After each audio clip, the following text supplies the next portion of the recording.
Welcome! And today we'll dive into two separate stories and reactions. The first is a post from Katie Nocturne entitled Mother Lets Her Kid Steal My Blind Cane. And the second is a post from Fred's Red titled Revenge on My Abusive Mother. She never knew it was me responsible for the clink. Hi, this is Derek. I just put the Drama Llama, Fred, back in his pen so that I can do this quick video for you with some of the stuff that Fred found on Reddit earlier today. If this is your first time watching our videos, help me out by watching to the end, and then giving me some feedback in the comment area below. And if you want more of these videos daily, don't forget to like and subscribe, with notifications turned on for this channel. Oh boy, let's get ready for some stories. Katie Nocturne posted. Entitled Mother Lets Her Kid Steal My Blind Cane. So a bit of backstory, I am a 28-year-old woman who just recently went fully blind. When I was a teenager, I volunteered with my local youth group to help rebuild Mississippi after Hurricane Katrina. And while down there I picked up a fungal parasite called histoplasmosis. That over a decade migrated to my eyes and slowly caused blindness. I've been totally blind for about a year now, so I'm pretty new to it, but I digress. When I first went blind, I barely left the house and was afraid to go in public. I felt like everyone was staring at me, and in all honesty I barely knew what I was doing. The transition had been difficult, and I didn't have any support group to teach me. One day my husband asked if I can take an Uber down to the bank and deposit a rent check. And I reluctantly agree. While out, he messages again and reminds me that we're out of a few crucial groceries. There was a Walmart grocery literally across the street from the bank. So I figure everything in life is an experience and I'll have to learn how to shop alone eventually, so why not? Everything was fine at first, and I was only grabbing a few things, so I didn't need a cart. I was using my cane and what little echolocation skills I had at the time to get around. But was still bumping into things, as we blind tend to do sometimes. My cane suddenly hit something a bit softer and I figure maybe I had whacked someone's leg and apologized. Cue entitled kid and entitled mother. Me, shoot, I'm sorry. Entitled mother, hey. You just hit my son. Me, I'm so sorry ma'am, I didn't see him there. Entitled mother begins yelling, how could you not see him, he's clearly right here. Now I'm fully blind, but I don't wear sunglasses. Mostly because I can't afford a good UV blocking pair. But also I'm not ever looking for pity or to play the part of a generic blind person. I just want to be treated like a normal person. But I do understand her confusion, as blindness is a spectrum, so I try to calmly explain. Me. Ma'am, I'm blind, I can't see anything, let alone your son. That's why I have to use the cane, so I can get around without. She cuts me off, if you're blind, why aren't you wearing big sunglasses? Now, as a blind person, I get a lot of stupid questions. But I understand a lot of them are just people who don't know better, so I try to happily answer as many as I can.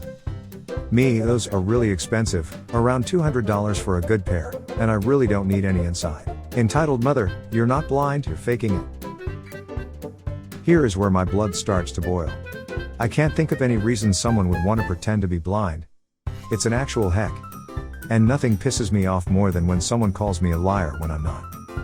Just as I'm about to respond, I feel a tug, and before I blink I realize this little demon spawn has snatched my $100 cane from my hands. For those of you who don't understand, that's like if you're shopping and suddenly the power goes out and you can't see a single light. Without my cane, I can barely move at all without crashing into anything. My voice gets shaky as I begin to panic. Please give that back. I really do need it. Entitled mother, no you don't, you liar. My son deserves to play with this more than you. I hear her shuffle away and my expensive cane cracking into metal displays and such as they leave. I start crying and waving my arms in front of me to grab onto something, anything, and end up crashing and falling into a center-all display, making a loud scene. Without fail, I somewhat curl into a ball and cry. I'm alone in public, in the dark, and I had no idea what to do. Suddenly I feel a hand on my shoulder and a man's voice. We'll call him AG for awesome guy, asked if I'm okay and to stay right here. I do, but begin to at least sit up and listen. This man must have been tall and built like a tank because his footsteps sounded like a giant, and I felt a suction of wind when he took off. Maybe about 30 or 40 feet away I hear this loud bellowing like an angry lion and a loud crash. Then before I know it the man is back and helping me to my feet. He takes my hand and puts my cane into my palm, and helps me pick up the items I dropped when I fell into the display. Me wiping tears from my cheeks. Thank you so much. I didn't know how to handle that. Awesome guy, don't worry about it, some people are just monsters. This guy restored my faith in humanity and even helped me finish shopping, and helped me out of the store. As we're leaving, I can hear the familiar screeching of entitled mother. Something about awesome guy grabbing the cane and pulling hard, flinging her little devil child into a shopping cart. I don't know if she was exaggerating or not, but it would explain the crash I heard. It's easy to feel alone in a world without sight. But even though the sheer terror of being stripped of my cane, at least I know now that there are people willing to stand up for me when I need it. Edit, because of the sheer overwhelming amount of people asking, if you're blind, how are you typing? I'll first answer with my fingers. And secondly, I'm using a screen reader called Narrator that reads the screen. Wherever my cursor or finger is over the screen, it reads. When I type a letter, it reads. Guys. Just like Google it or something. What are your thoughts on Hecate Nocturne's story? Please share in the comments below. Now let's go on to hear how some Reddit members reacted to this story. Wafer 2016 reacted with, "Oh my gosh, what a horrible biatch. Her. Not you. I hope you don't let her deter you from exploring your new world and gaining confidence. Do you have a blind academy near you? They usually have classes for adults who are newly blind. Try calling the CNIB if you are in Canada or your country's equivalent of a National Blind Association. I do have a lighthouse for the blind near me. But I had to get a diagnosis first, which I got. And then boom, pandemic. Don't leave your house. Ugh, that sucks. Hopefully this will all be over soon and you can start lessons with them. Have you thought about a dog guide? One of my other blind friends got one last year and he changed her world. She has so much more confidence now and even took the city buses all the way to the hospital to visit her husband by herself. I was so proud of her I almost popped. Guide dogs are far too expensive for me to afford. And I already have 2 little fur babies. Besides, I've gotten very adept at echolocation now, so it's less of a problem. My husband and I are moving close to downtown Denver in a month or so. And he'll be able to go out and be more socially active at that point. I can't believe someone would do that. I'm very glad that man helped you. The bystander effect can be really awful sometimes. But as you said, I'm glad there are good people left in this world. I hope you're doing okay and will soon be able to improve your experiences in public once we are allowed outside again. Speaking from the point of view of a not particularly unique person, I promise that most of us would jump in to help immediately. And after making sure you were okay, go on a rampage after that woman and kid to publicly shame them. As loudly as possible. How dare anyone be that ignorant, rude, and cruel, seriously. Anyway, I wish you all the courage and happiness there is as you adapt to your new way of living in the world. Hopefully, it will all soon be second nature to you. Voice of AFO reacted with, if her brat wanted to play with a blind cane, he should have his eyes taped shut and then be yelled at every time he deliberately hits a person. Because he is, of course, just pretending to be blind. I'm feeling vindictive tonight. Well, I told you this was going to be a 2-for-1 and this first one was really interesting, so let's go on to our next post. Fred's Red posted, revenge on my abusive mother. She never knew it was me responsible for the clink. This happened in 2004 when I was 14. A bit of backstory before I begin. My mother is not a good person. She was abusive verbally for most of my life until I was 14.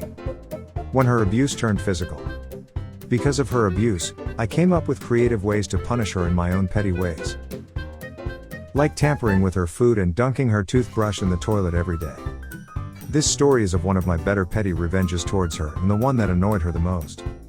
I talked to my friends about the things she did to me, and although I appreciated the advice to go to the police, I knew that wouldn't work. My mother is very convincing when she wants to be. And every other time I went to the police, they never believed me. One of my friends, who we'll call Tom, gave me a brilliant idea that would annoy her to no end. but wouldn't get me in trouble. His dad is a mechanic, so Tom knows his way around a car. After school the day I went with him to his house, he showed me a place underneath the car, between the top of the front wheel and the side of the engine, and told me what to do. Bring on the pettiness. I had to wait a few days to enact my revenge, but the day finally arrived. My mother and my sister left the house to ride their horses, which gave me plenty of time to do what needed to be done. The next day I went with my mom and sister to do grocery shopping, and I was elated to hear the product of my labor as the car started to drive down the driveway. Clink! Clink! Clink! Yes, dear readers, I attached a rock to the end of a string inside the car that made a loud clink sound every few seconds when the car was moving. Mom, what the heck is that? Me, no idea. Maybe you should get the mechanic to have a look at it. Remember how I said that Tom's dad is a mechanic? Well, he's the only mechanic in the town we lived at. And Tom made sure to tell his dad about the things my mother did to me. Needless to say, he was on my side.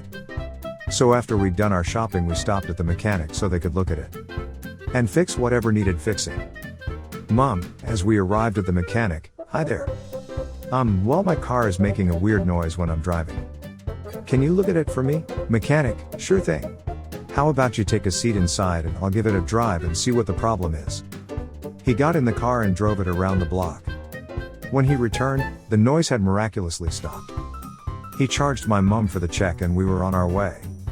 But not before Tom's dad subtly handed me the rock back and gave me a wink and a smile as I left. That night, I put the rock back in place and left it to do its thing for the next day.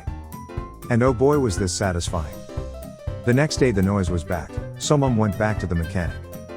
But this time the mechanic couldn't find anything wrong with it and couldn't hear any noise. I never bothered taking the rock out after that, and neither did the mechanic. He'd experienced her entitlement firsthand, and had heard many stories from other people around town about her. The rock wasn't damaging the car or affecting its performance, so there was nothing that needed fixing.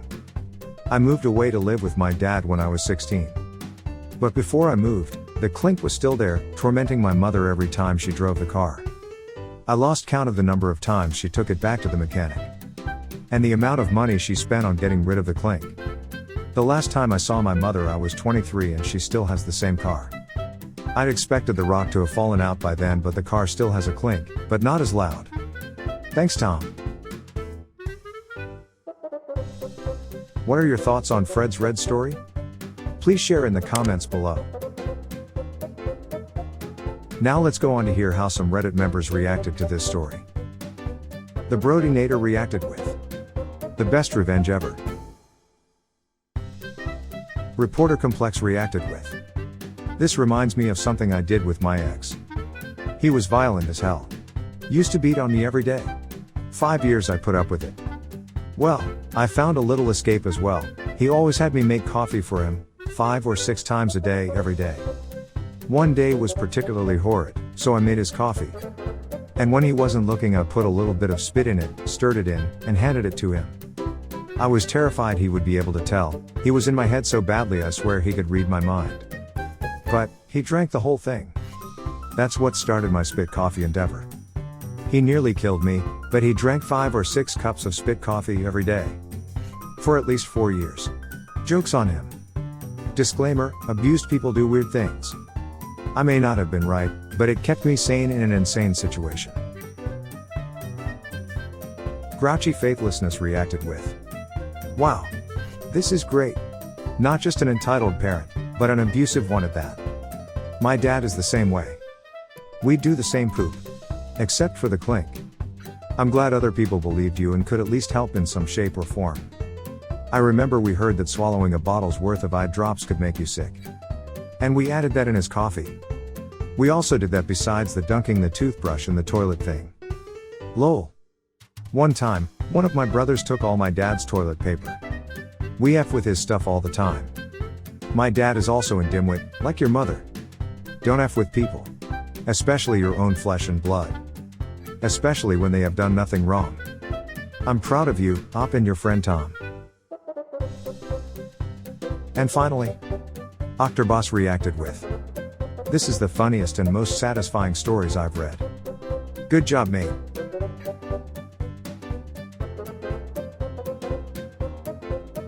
Well, there you have it. A perfectly great set of reactions from a bunch of upstanding citizens. Help support this channel by smashing the like and subscribe buttons. And hit that silly little bell as well to ensure you get the latest videos as they come out. Fred is always finding stuff for me to post regularly. So this is Derek signing off. Thanks for watching. Good grief, it sounds like Fred is out of his pen again. He must have found more stories for me to share with you. See you soon.